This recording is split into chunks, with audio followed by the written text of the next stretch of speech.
Well, everybody, this is Steve D9 Games. I want to talk about progressive complexity. So there's a couple different categories. One regarding the dice at the table. It can be a little complex and slow the game down. If you have a lot of dice going toward ease and difficulty up and down, you want to keep it simple at low level.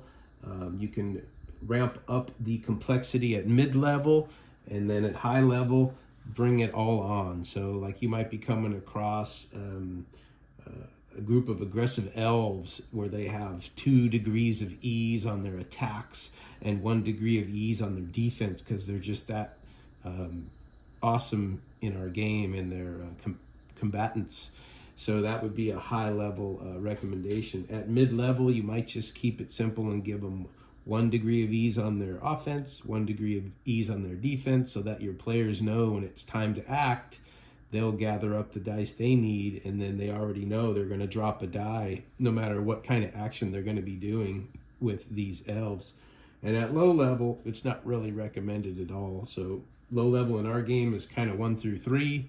Mid level would be like 4, 5, 6, and then high level is anything 7 and above. So as far as dice in our game, because we can roll, as many dice as makes sense. You could be getting inspiration, you could be outnumbering a foe, you could have a talent which gave you a die of ease, you could be cooked as a mage where you're getting an extra die of ease because you spent a turn drawing in more mana. So there's a lot of different handfuls of dice you're going to be rolling, which is fun, and I'm not saying to keep those dice at a minimum for the players. They could roll as many as they want at level 1, but I'm saying as a battle complexity. So your player's excited, they got 5, 6, 7 dice in their hand, they're ready to roll and take the best 2. And then at low level, there's not much to change or decide. The GM might say, well, it looks like you're outnumbered, so you might lose a die there. So then they just take their handful and drop a die.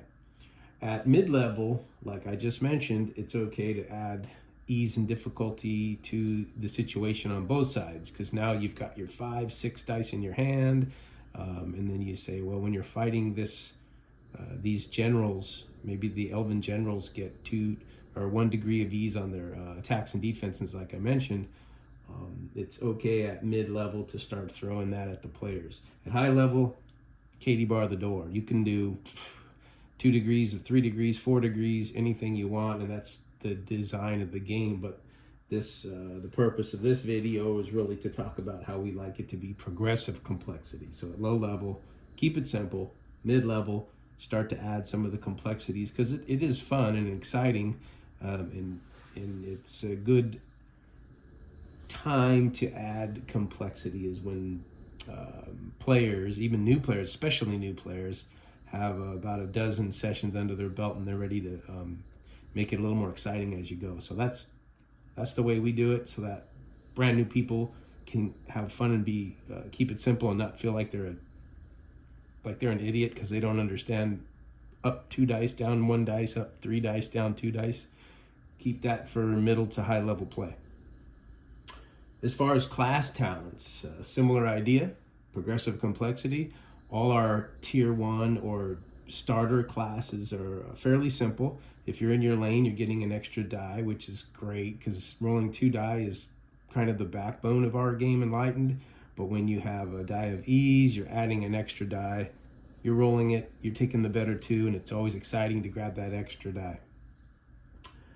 So as far as class talents go, if you get Enlightened, usually that happens a few sessions, maybe several sessions in, and then that's a proper time to get your complexity where you're adding dies of ease to your talents, or you're adding some type of special effect to an action that you made as you get Enlightened. So, and then at high levels, it's absolutely okay, even mid to high levels, where now certain classes might have 2 actions, or they might be dropping a die to do something aggressively and maybe losing a die on their defense to do it.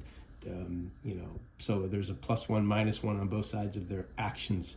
Save that stuff for mid to high level. At low level, keep it simple.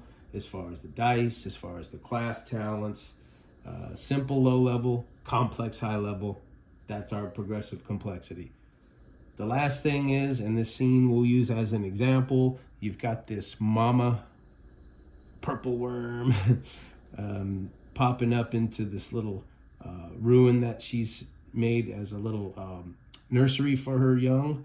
And it's maybe a little difficult to see, but all the clear dice out there, these little guys are clear dice, and I rolled them randomly for numbers so that I could have different intentions for the worms, because not all worms are alike, and you want some complexity and some flavor in your game, but the same thing stands fast. At low level, keep it simple. So at low level, the situation here might read that all the little baby worm are one-hit minions.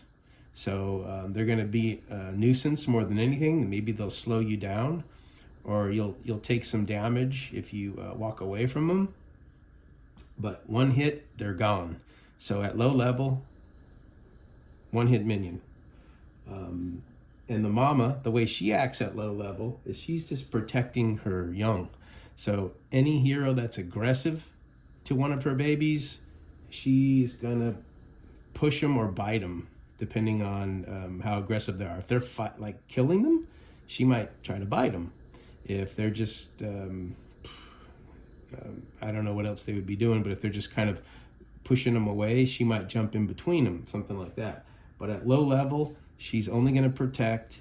Yes, she can bite, and yes, it can one-shot your hero, but that'll teach you from messing with her young, right? At mid-level, we're going to ramp it up a notch, and now the minions are two-hit minions. So at medium level, these things got to be hit twice to go down, and of course, they might be a little tactical. Maybe they'll swarm a little bit or surround a hero to get some kind of ease. And then now the mama not only will push or bite, but now she can try to engulf one of her foes. So she can swallow a hero at mid-level. At high level, we're going to go all balls. So at high level, the minions now have the health on the dice. That's how much health they have. So it's not just one or two hit minion, but they actually have different health based on what's on the dice. And I rolled them all randomly. Some are 4, 5, 6. Some are 1, 2, 3, whatever. Also, they're going to become tactical. Like if they think that you're hurting their mother, they'll swarm the hero nearest the mother. Maybe you give them a feature that says they don't take any or they don't grant any opportunity attacks. We don't really use opportunity attacks, but if a foe walks away from you, they're going to take your base damage. And likewise, if you walk away from a creature, you're going to take half of their base damage. So at high level, these creatures not only have the actual health on the dice, which is going to be more complex than using a minion, but they are going to have motivation or intention. So I have a small chart here. If there's a 1 on the die, on these little clear baby worm dice, if there's a 1, they're going to hide. They're going to just avoid danger and hide. If there's a 2, they might hit and run. Maybe they'll kind of get in there and bite and then run away. If there's a 3, they're going to swarm and try to swarm the heroes and cause them to be outnumbered or surrounded or overwhelmed, actually. And then, of course, 4, 5, 6 go from aggressive to smart and actually tactical. So that's what the minions do at high level. What does the mom do at high level? Well, we're going to turn her up a notch as well. And not only could she bite or even engulf, but she can burrow. So she's going to take the maybe the hero that's the most aggressive and just go under and burrow and come back up and do it again. So she might in a few rounds be able to grab and burrow and bury each hero one at a time. So progressive complexity, I wanted to throw that out there. It's been on my mind a little bit. The first thing was regarding the dice rolls. So at the table, if you got level 1, 2, 3, keep it simple. Let them get their dice. They know how to add extra dice, and then if they're going to do something aggressively, they'll drop a die and whatnot.